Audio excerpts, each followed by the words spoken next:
Welcome to Application Ready Essential Documents for CCF Funding Part 2.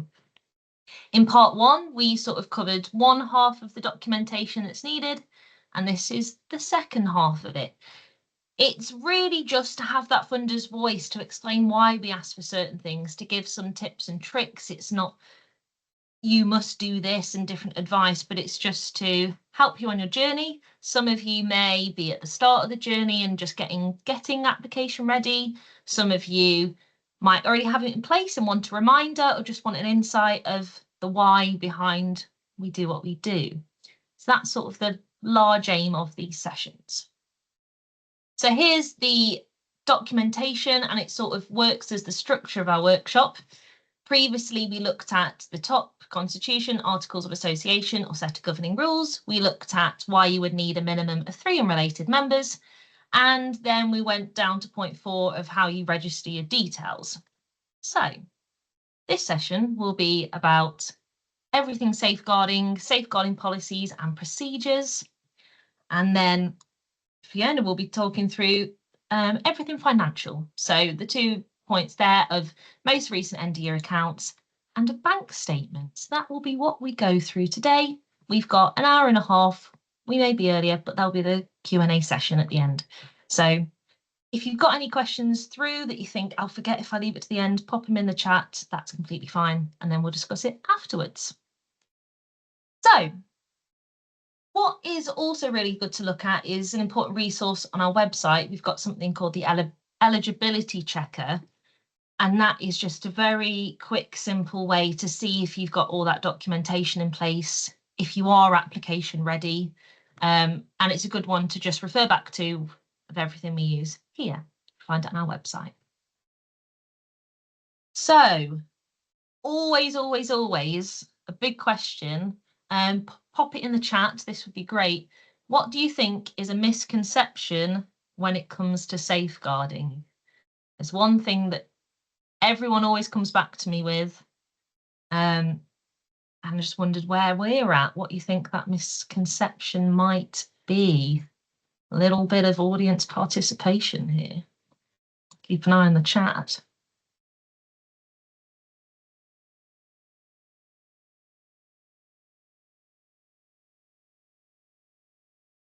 Fabulous, I can see you typing. What's that misconception? What do people maybe think is what safeguarding is, but really it isn't? These are very interesting. I like them. So we've got that safeguarding referrals is a bad thing, but actually it's always got that negative connotation around it, that it's a response rather than prevention.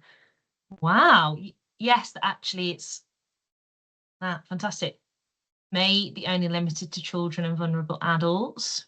Okay. Right, so we don't work with children, so we don't need one. There's some great points there that I'm excited to discuss. But it is that I don't work with children, so I don't need to worry about safeguarding. Myself, I come from a primary teaching background, so of course that was to do with children. But it's a very typical thing. Sometimes I find me getting this funding space that I don't need a safeguarding policy because I don't work with children. And there is far more to it than that. I love what Georgina said about vulnerable adults. Yes, fantastic. And actually, in the sort of work we do within the community, that is why we ask for that safeguarding policy, because once you start working with people, you've got to start thinking about that safeguarding. So yeah, I suppose final bit of audience participation here. Knowing that, and knowing that actually safeguarding isn't purely around children, vulnerable adults, it's sort of everyone. What does safeguarding mean to you? Because there's an important reason why we ask for it, which we'll develop. Why safeguarding? What does it mean to you, really? And you don't have to offer the answers. That's why we're here. You might put, I don't have a clue. I'm looking after people in our communities in an ethical, safe manner. I like it. Thank you.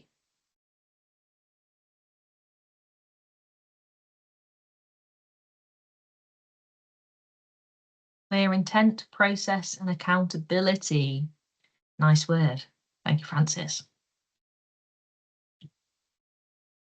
Protecting well-being and rights. Responsibility for beneficiaries. Fabulous. So there's a lot of, I'm liking that there's that accountability, that protection, responsibility side, and then actually the manner in which you do it as being ethical and safe. So I've got as close to as provide as a definition, because safeguarding means a lot of things. So this comes from the Care Quality Commission. Safeguarding means protecting people's health, well-being and human rights, and enabling them to live free from harm, abuse and neglect. I liked it because it just spoke about people. It didn't mention children. It didn't mention vulnerable adults, just people. And actually, yes, that process of protection and responsibility, really. And I've put on the bottom there, supplying us with a safeguarding policy is a mandatory requirement. No matter what type of group you work with, we ask every single group to provide us with this safeguarding policy. NCVO, fantastic website. I've put a link for that near the end. They've given 5 reasons to do safeguarding well, because there is a lot to it. So number 1, abuse, harassment and harm can happen to anyone. People we work with, staff or volunteers, and it's not always visible and often not spoken about. Hopefully the more conversations we can have around it, the better. 2, abuse, harm and neglect are wrong. We have a duty to do something about it. It's all around that duty of care. 3, when everyone understands safeguarding and their right to be safe, people who have nowhere else to turn are protected. So the more that we can build this understanding and pass that on, the better. 4, an organisation that does safeguarding well is an organisation that is trusted. An element of trust within funding is a great thing. So actually it's instilling another layer of trust and care. And 5, the Charity Commission expects every charity to make safeguarding a priority. Yes, you don't have to be a charity on the Charity Commission's site to go with us, but actually we still expect any type of group that you are, that safeguarding is a priority. So by having that policy in place is showing that commitment to it being so. Francis may go over some of this to begin with, but I just wanted to give a little indication of the range of things that could be in your safeguarding policy. Really, it's a document that is for you. It's for outer organisations like ourselves, but it's your policy, and so should reflect what you do and be something you refer back to. So it could include the purpose, the introduction. Actually, why does your organisation have this policy? You might want to include a definition of safeguarding in there. That doesn't have to be one that you have outwardly found. It could be a shared definition that your team has come together and created, so that you've got that language around what safeguarding is to your team. You could have a policy statement, and actually this is what we inherently believe and stand for. You might want to include the types of abuse. That could be emotional, physical, sexual and neglect. And actually there's then further types there. You would probably want to highlight the responsibilities of each member, whether that's a staff member, volunteer. I've put DSL there, which stands for Designated Safeguarding Lead. So clearly highlighting what are your responsibilities, so that you can go back to the policy and find what is process and what you're responsible for. You may want to outline how to report a concern and the process and the steps taken within that. Very easy to then, when you've got anyone new starting up, you can clearly show that to them. How confidentiality is expressed, very important with safeguarding, and how you deal with things confidentially. Maybe there's a whistleblowing policy within there. You might have that completely separate, but you might go through what happens with whistleblowing. So that is the process of reporting a concern within your organisation and your team. You might express what training's required and how this is undertaken, what training's needed. You might even have a glossary of terms within there of actually if there's any new language that you want staff or volunteers or just anyone within your organisation to understand. I would definitely have some important contacts, a direct contact of your designated safeguarding lead and any other important contacts in there, and a review date with some signatories. Some of them are far more vital to a funding perspective than others, but it really should be what you want to include. So from a CCF perspective, I just wanted to highlight what we often are looking for, and Francis will probably echo this, of what we need from a funder's perspective. I would say there always needs to be a named designated safeguarding lead, and that is the person that's the lead for safeguarding. And within that, a direct contact for that DSL. Often, sometimes we can get a named DSL and get info at. Well, that's never going to reach that DSL very quickly in a safeguarding concern. So make sure there's a direct contact for that person. That will only slow down our process if we can't get that. An in-date safeguarding policy. This one is also sometimes maybe hard to believe, but we have had safeguarding policies from 20 years ago. And you go, have you got a more in-date policy than that one? It's recommended, I believe, every year to review, and that's why it'd be really important to then have a clearly marked review date, making sure that we know that that has been looked at, and it ultimately shows that it is in use. It's not just a policy that sits in the bottom of the files and is never looked at. By having that clear review date, a signatory on there, it just shows that you are really taking safeguarding seriously. And it doesn't take much sometimes to review and look through a document and think that's what we do. One thing that I should note is that we do expect that all of these designated safeguarding leads have training, and they're usually trained to a level 3 standard. With that comes a cost. It's around £80, but I've put a link there. There's a fantastic service from Cornwall Voluntary Sector Forum. They have a training pot that you can apply for funding for exactly that. They've also got safeguarding courses on there, partners that they work with. So that's all on there. If you need further information about that or any other sites, then totally happy to do that. But that pot is specifically there for things like this, to have that training to do it. So that's from a funding perspective. Fab. That's me. Apologies, Francis, if I've repeated some things you might say, but it's always good to have it said again and again. So I'll pass over to Francis. That's great. Thanks, Shannon. I think the only thing I might add as well to what we're looking for as grants officers is how accessible is the policy. So do you keep it on your website? Do you maybe have a shortened version that you can have accessible in a place in the organisation where people can read it and understand? So that's another thing that we're looking for.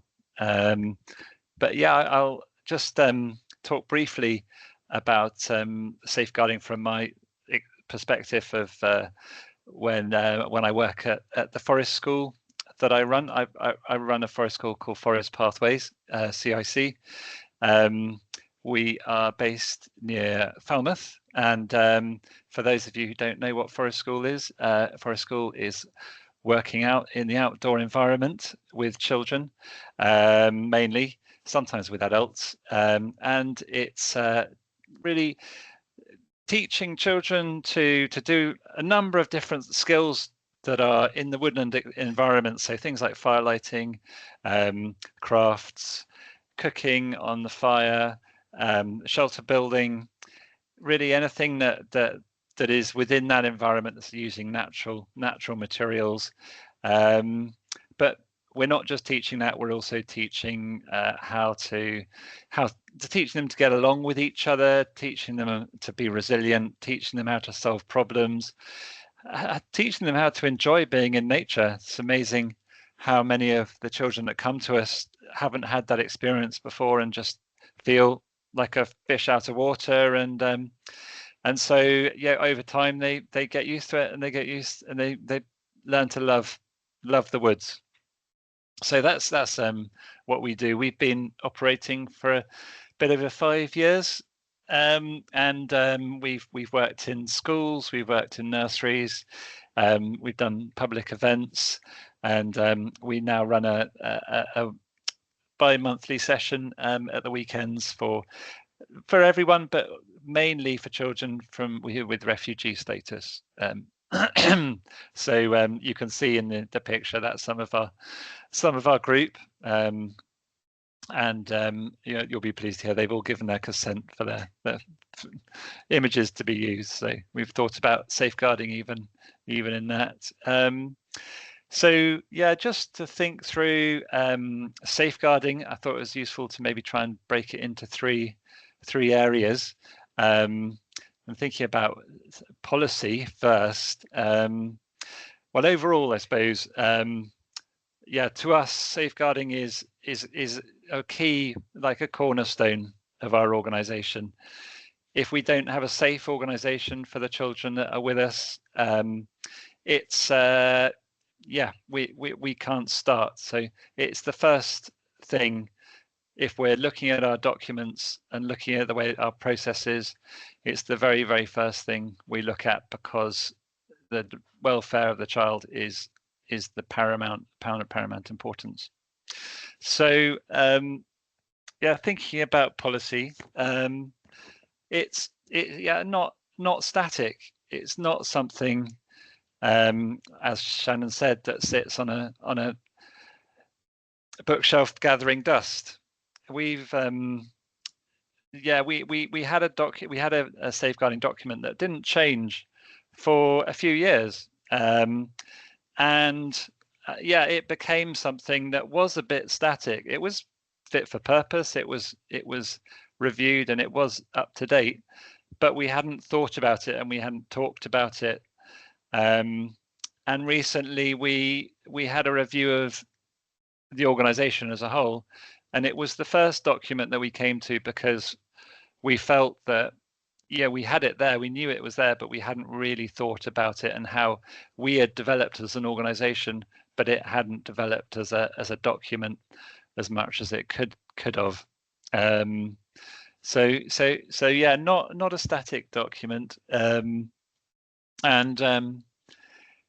yeah, so it's referred to and engaged with by directors and staff. So yeah, if we do an induction for a new member of staff, that will be a key document that we would expect them to engage with.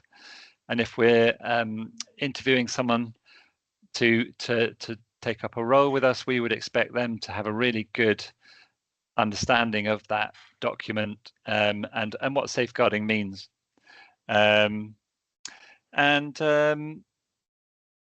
Yeah, specific and proportionate. I mean, we're a small organisation, but we work with children, and we recognise the responsibility that goes with that, and that's reflected in our policy. And so our safeguarding policy is quite extensive, and it's quite specific.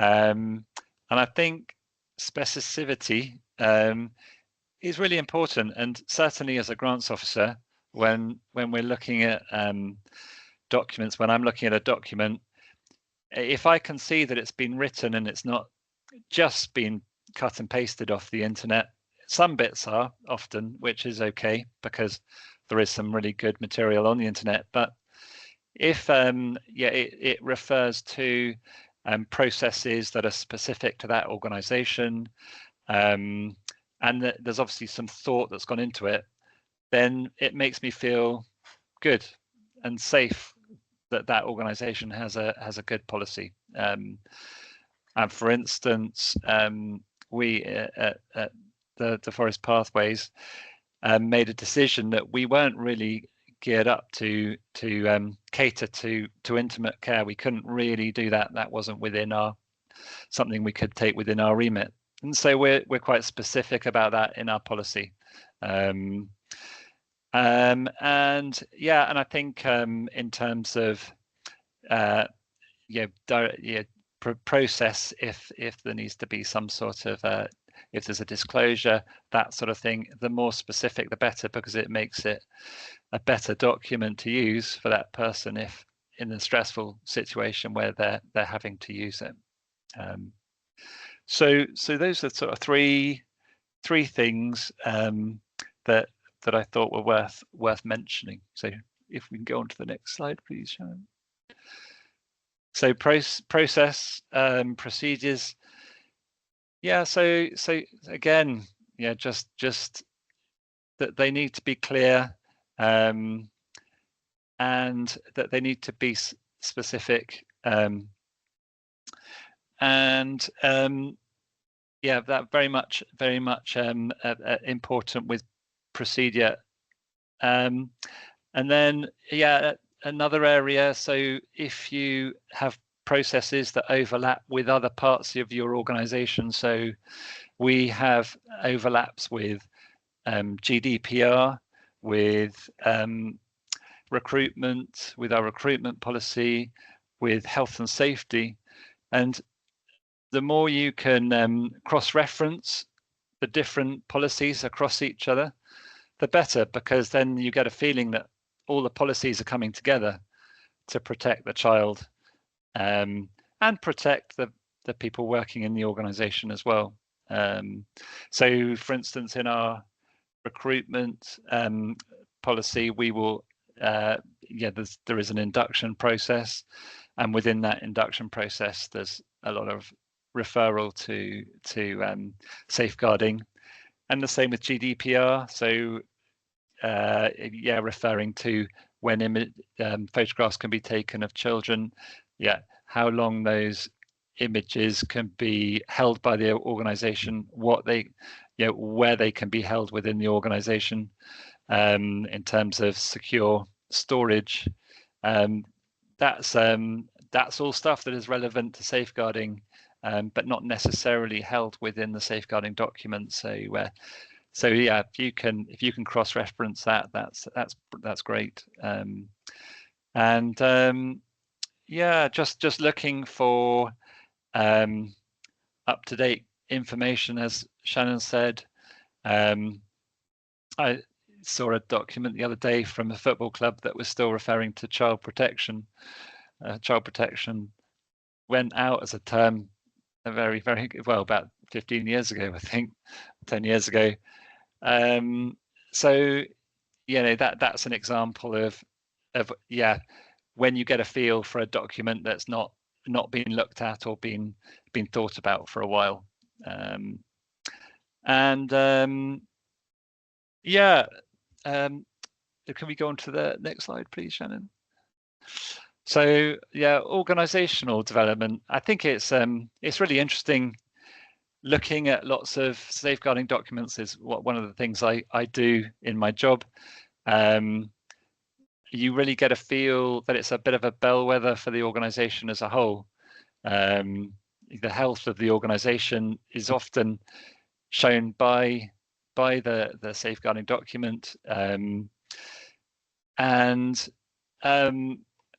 yeah, we as an organization at Forest Pathways overhauled, as I said, all of our policies a month or two ago, and it was a very wholesome exercise to go through, where it brought everyone together. It allowed people to air things that they felt about the organization and the way that we were working, and evaluate what we felt about the way that we worked. But again, with the forefront of having responsibility for children and making sure that we held that responsibility. And it was really a very healthy exercise, and I would recommend it on a yearly basis, I think, because it's such a privilege to work with children, but also such a responsibility.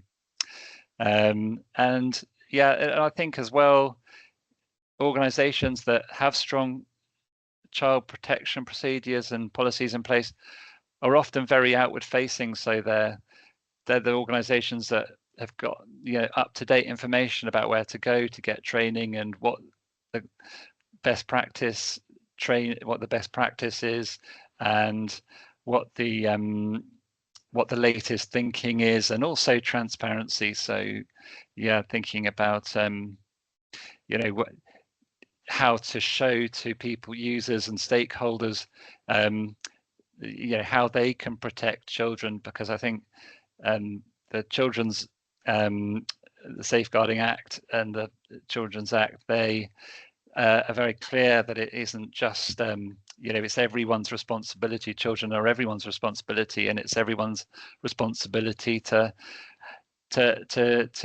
promote that and to help others within the sector to safeguard. So that's pretty much it from me. I'll stop talking. I hope I haven't gone on too long. Oh no, not at all. And I think you just reiterate what I was thinking, that I've always gone on the mantra, I suppose, that safeguarding is everyone's responsibility. As much as we will have designated safeguarding leads and things, actually it's policies and procedures and processes, making them as clear as possible is only going to help people feel comfortable that responsibility of people's care and safety is maybe daunting in those moments where concerns are raised and things, but if those things are in place and thought about and reviewed, then you're only going to feel more comfortable to deal with those moments. And I've just put on here some resources. I'll send these slides out afterwards, so you'll have all the links, and hopefully shows just the range of places that are wanting the charitable sector to get this right, to feel comfortable with this. I've tried to get as much resources together that are around the charitable sector that aren't linked to children and safeguarding or particular areas, just to reiterate, I suppose, that importance for the work we do in communities. And there's lots of various templates if you haven't got a policy in place. So there's lots of tips and tricks, I suppose, to help people just get that right, so we all feel comfortable with it, but also feel responsibility for it. That's why we ask that every group has a policy. Fab. So I'm a visual person, so I like to tick that off my list. We have done safeguarding policy and procedures.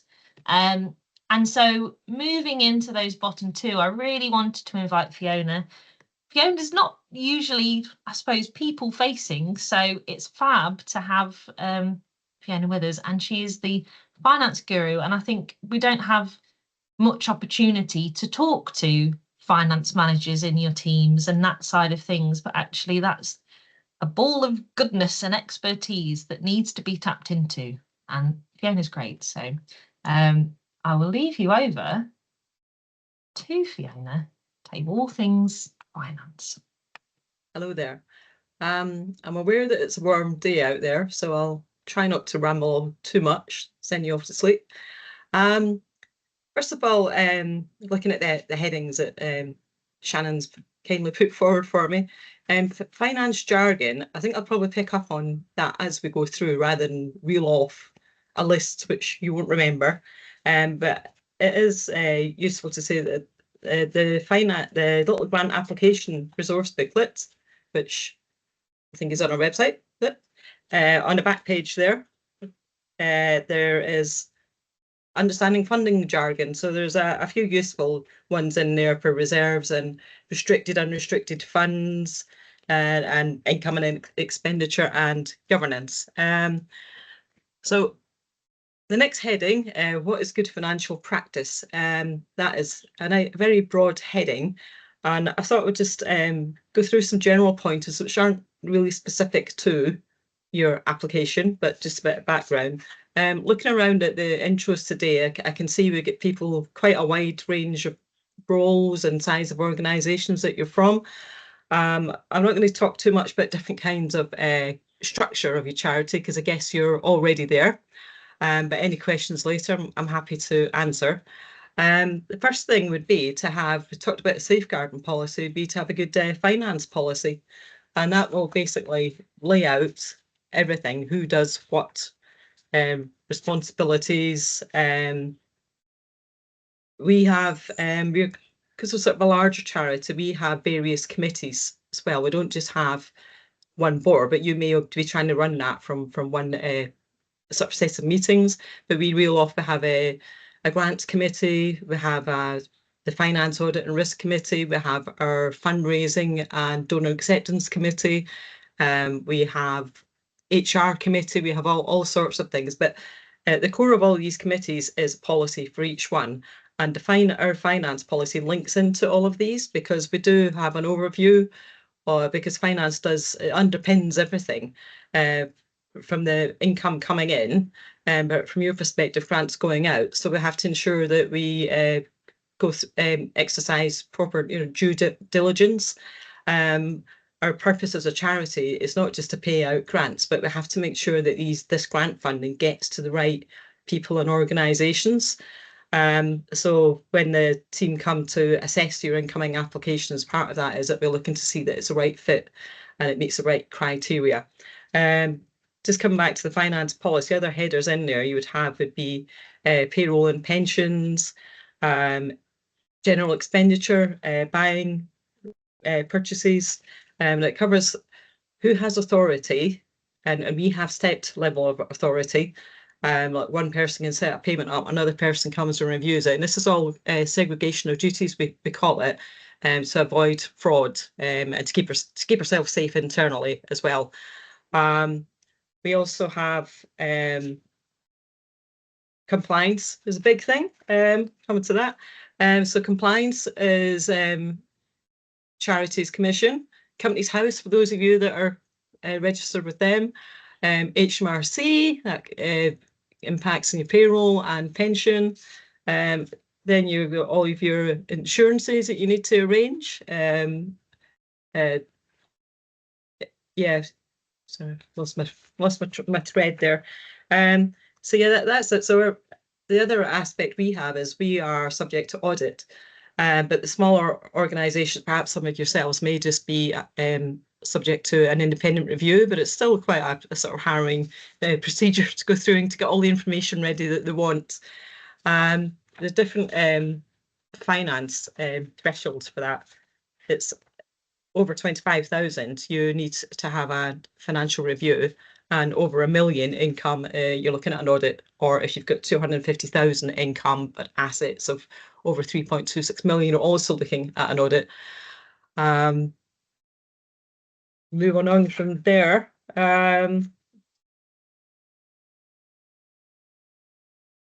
your policy, I would say what we do in our finance committee is first of all, we have a budget.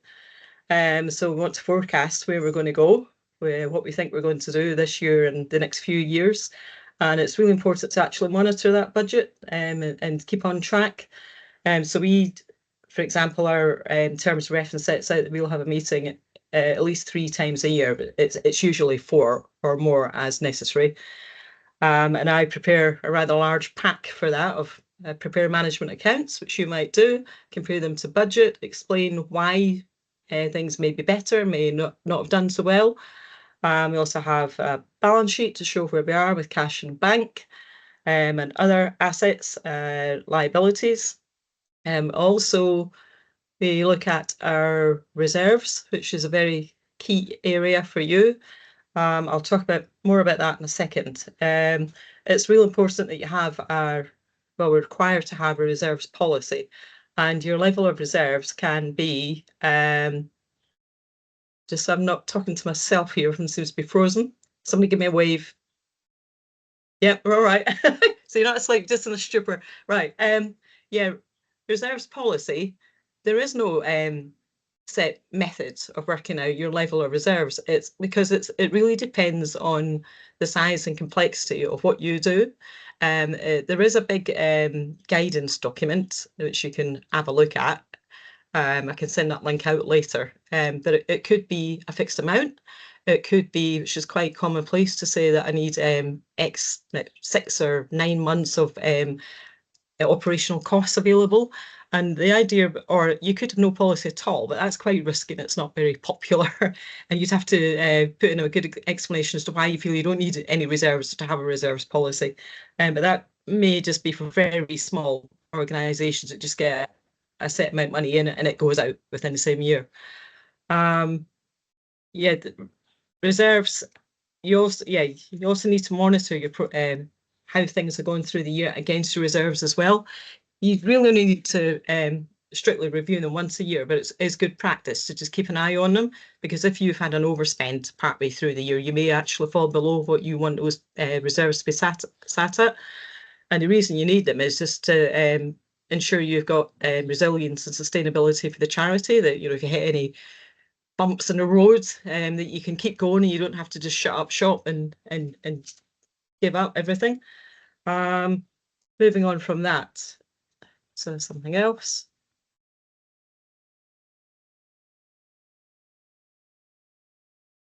Yeah, I think I'm there on best practice for the moment. I think that's enough. So I'll come on to the more detailed what we are looking for financially in an application.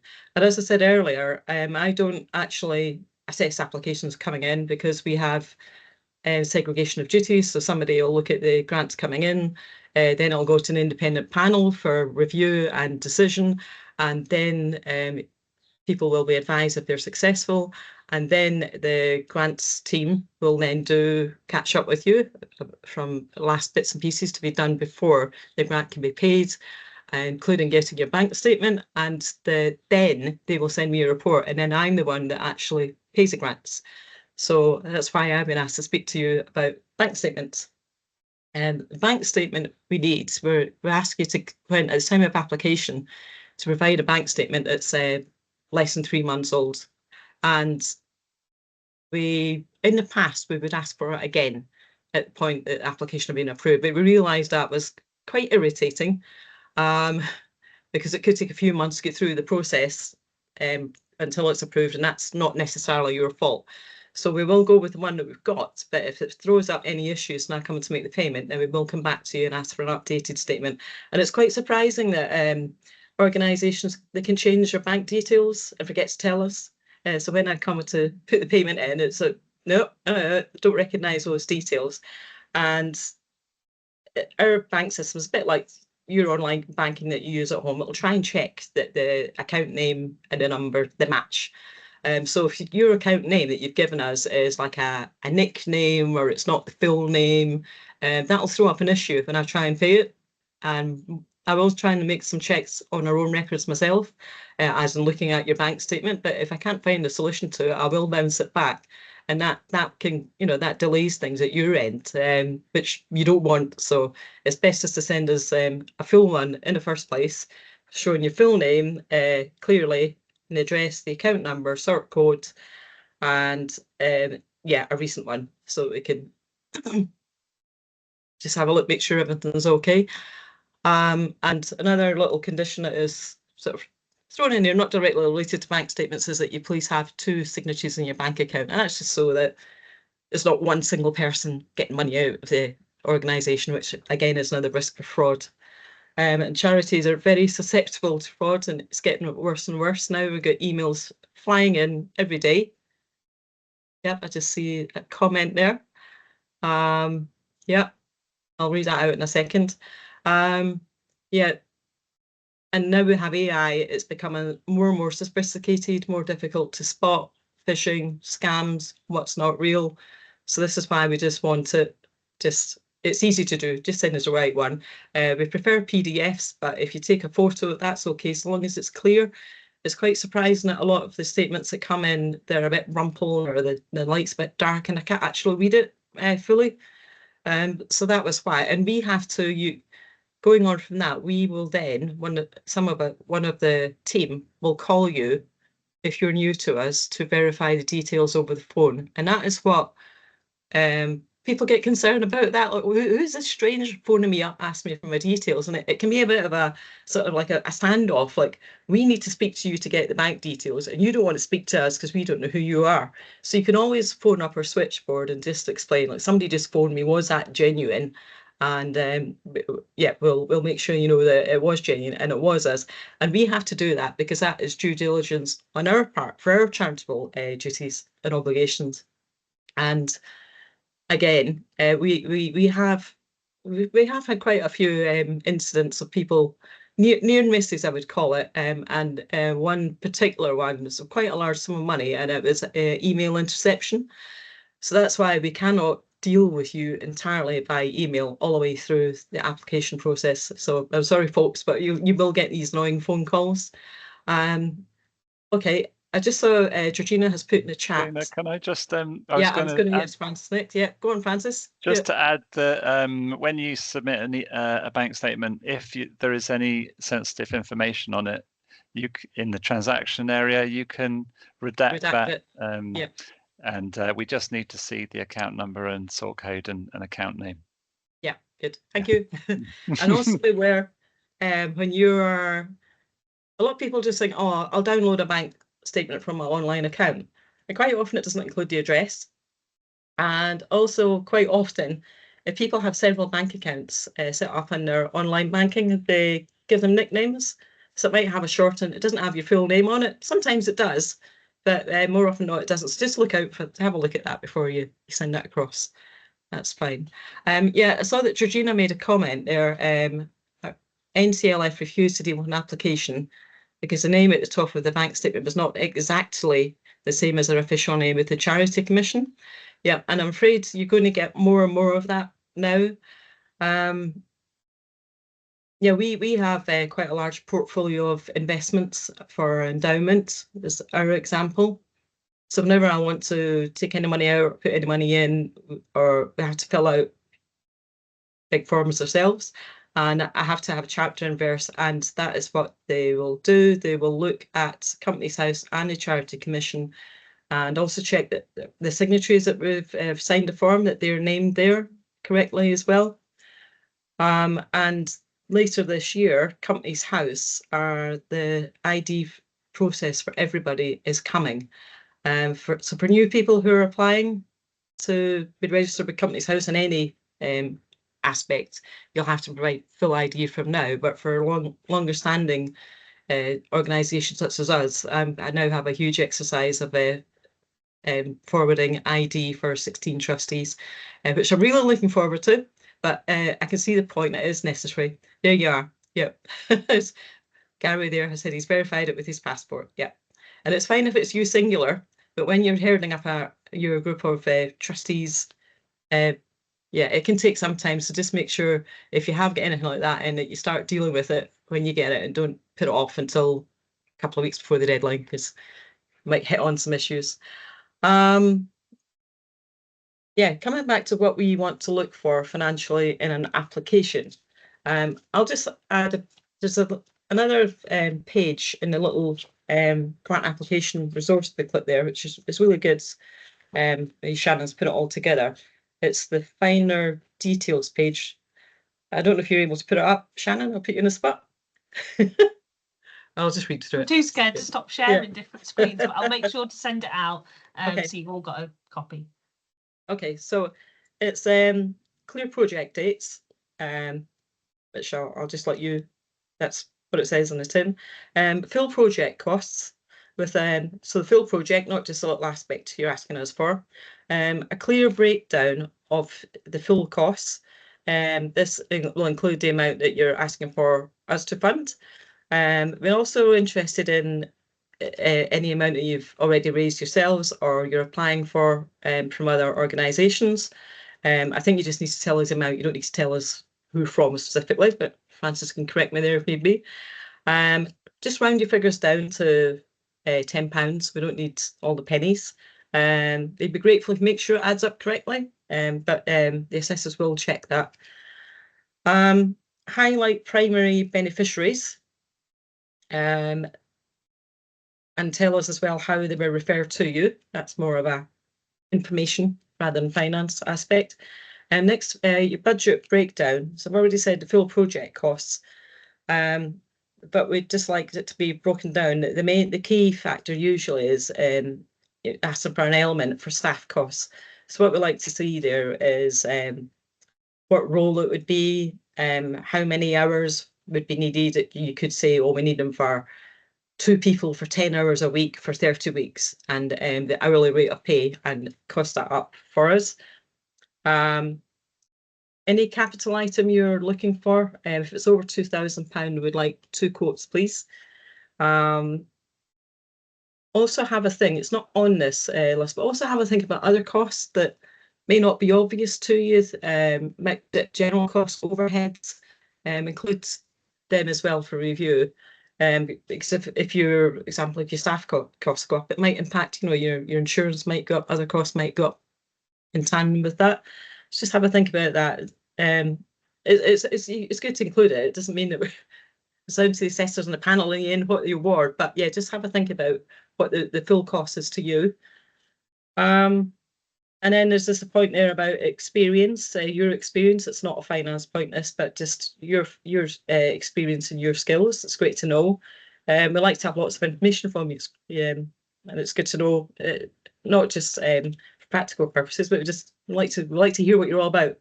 And then impact measurement. At the end, I don't myself get involved with impact, but I do know what it's all about. And at the end of the project, successful applicants will need to fill out an impact form and other monitoring forms, and that helps us to spread the message of what we're doing is good. And that's why, and you'll probably do something similar with your organisation as well. But to tell a story, say that we're doing good things, gives people comfort. They might persuade them to give you some money. And I think that is it from me. Just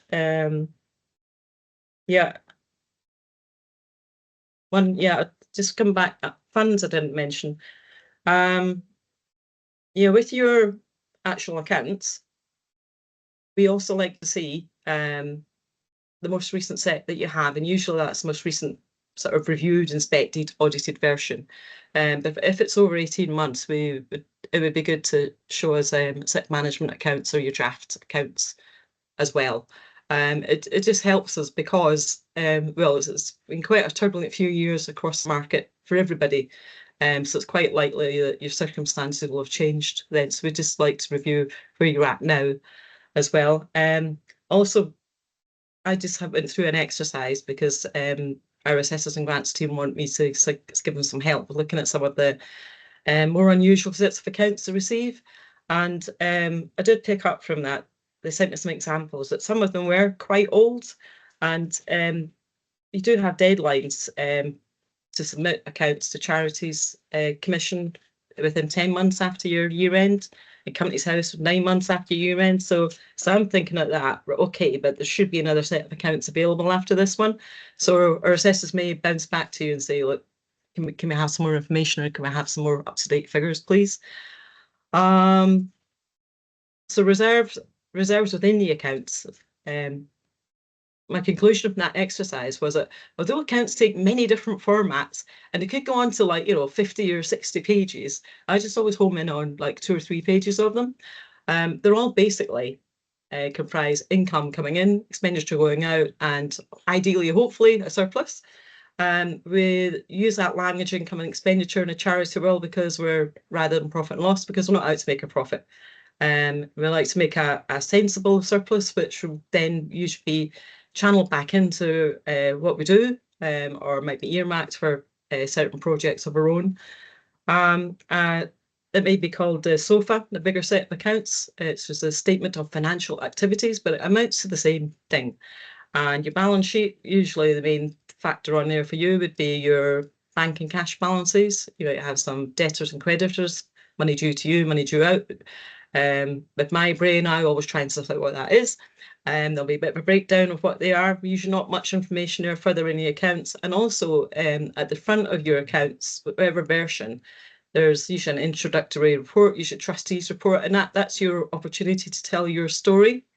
bit about what you do, what kind of year you've had. It's like your shop window, because if you're applying for funds, say to trusts, you might think, oh, I've got all this information on my website, but trusts need to look to audited or properly independently reviewed figures, and your website is not reviewed in that way. So they will want to see, they'll go by what is in your accounts when they're making their decision. So this is why the trustees report, or web report at the start of your accounts, that's your story, opportunity to tell your story, what you've done this year, rather than just a big list of numbers, because the accounts, main body of accounts is just a big list of numbers, but you can say, well, has it been a good year, has it been a bad year, what you've learned from it, what your plans are going forwards. That's just all really useful. And then that helps the reader of the accounts make sense of what those numbers are, because that sits in my brain. I go, oh, right, so you got that debtor figure, which is so much bigger than last year, but I've sussed out that's what that's for, because you've told me about it in your report. And then the other main note to the accounts would be it'll be a funds note of some type. We call different things. So basically, it's a balance of your funds. It'd be your unrestricted funds, which I promise you I'm guessing to, and your restricted funds, which are, say you've been given a grant for a certain purpose, then you can't mix that in with your unrestricted funds. You have to keep that separate and show that in a separate line, and then give a description as to what that fund is for, what it's called, and it'll show your ins and outs and transfers, opening balance, closing balance. So you probably have quite a few of these. So this note will be basically a list of that. Bottom balance, it'll be broken down into restricted, unrestricted, perhaps some endowment if you've got some, and then that will come into the foot of your balance sheet. Anyways, if you looked at it or prepared it, at the bottom of your balance sheet, there's usually a little list of 3 lines there: unrestricted funds, restricted funds, and endowment, and a total. And that's your balance sheet total. And if you're a larger charity who's prepared a SOFA, that total will agree to the bottom line of your SOFA as well. Yes, unrestricted reserves are basically your free reserves, as we call them. Completely free to do whatever you want to do with them for your charitable purposes. They can then be broken down again. We do that here at CCF. If we have a good year, if surplus is more than what we budgeted for, we might think, oh, well, we want to upgrade our IT system, which we are doing at the moment, or it would be really useful to have an outreach officer, which we've done with Shannon, and we will set funds aside out of our surplus and our reserves, and we'll sometimes at a lower level we just call them earmarked, but we're now moved on. We're going to call them designated, and they're set aside for that purpose. They may be reallocated at some time in the future, but that we're just saying, when somebody reads our accounts and sees reserves figure, unrestricted reserves is a really big figure, they might think, oh, what have you got all that money for? Why do you need it? Why are you not spending it on your purpose, which in our case is grant funding? So it's useful to have that little breakdown so we can show that of those unrestricted reserves, a set amount has been set aside for certain projects, and sort of our true free reserves is that lower figure. And then that links into our reserves policy, which in our case is 9 months of our operating costs. And that will be stated also in the notes, and that links in there, because funders don't like to see that you've got a huge amount of money in the piggy bank, because we're not raising money to keep it in the piggy bank. We're raising money for our charitable purpose, and the idea is that we spend it out again, but we just keep some money aside to keep us resilient and sustainable, and so that we can carry on functioning forevermore. So I hope that has made a bit of sense to you. I'm happy to answer any questions. Thank you. Perfect. I don't know, Francis, if there's anything you want to add to that from a grants perspective. Yeah, I think just the only thing I would add is you, as a grants officer, I would look for a proportionate set of accounts for the organisation. So if you're a small village hall and your income is going to be probably a few thousand, and the outgoings is going to be a few thousand, we're not looking for the same sort of accounts and financial management that we're looking for a big organisation, and yeah, probably a page on an A4 is going to be sufficient. And again, with a CIC, so CICs have a slightly different financial reporting mechanism because they're companies. So yeah, more difficult sometimes to see what sort of reserves you've got, more working capital perhaps. But yeah, so as a grants officer, I suppose we look at what's fit for purpose for you, and that's how we make a recommendation to the panel. So yeah, that hopefully gives you a bit of insight into that process. Yeah, I don't know if we have any sort of finance people here today, but yeah, Francis is absolutely right. You can be a tiny little set of accounts or a huge set of accounts, but they all have that same core information anyway. But yes, absolutely. But interesting though, I would debate about the proportionate income, because I may have been successful in getting a huge tranche of funding from somewhere. So you don't, the charities, you don't just have the same amount every year coming in. You want to have a certain minimum amount coming in every year, yes, and that's where your budget comes in, because you may be aware that big sum's coming in and budgeted accordingly, and if you've got more money coming in, that thereby means more coming out, and it may mean higher core costs to get that money out, processing. But yeah, absolutely. Sorry, don't mean to just assume that everyone's a huge charity, but yeah, just trying to get that. It's key information, your income and expenditure, your balance sheet, and a breakdown of your funds and reserves, liable reserves and reserves policy. And Yeah. I mean, we will come back to anyone applying and ask the question if the reserves look a bit high, because we know that 9 times out of 10 the panels will ask that question: why is their bank balance in this state? And we want to be able to answer that question, so we will ask that question from you. Yeah, and maybe a perfectly valid reason for it. Yep. Yeah.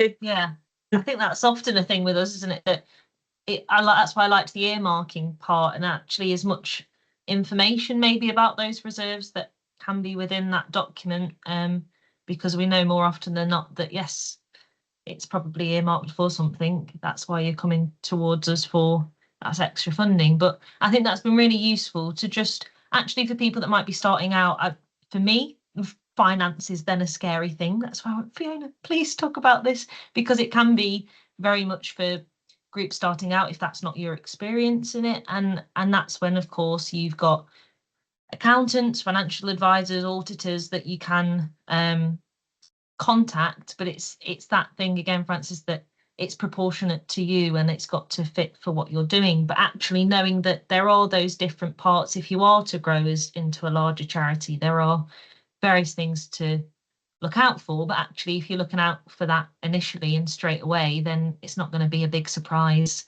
and you won't get yourselves into any messes, I suppose. Yes, thank you for that. I would say as well, one other thing is, if you are struggling and if you are unsure, I would encourage you to lean into other people in the sector. I mean, the third sector is a wonderful place because we all are in it together and we're not competing against each other all the time, well, mostly.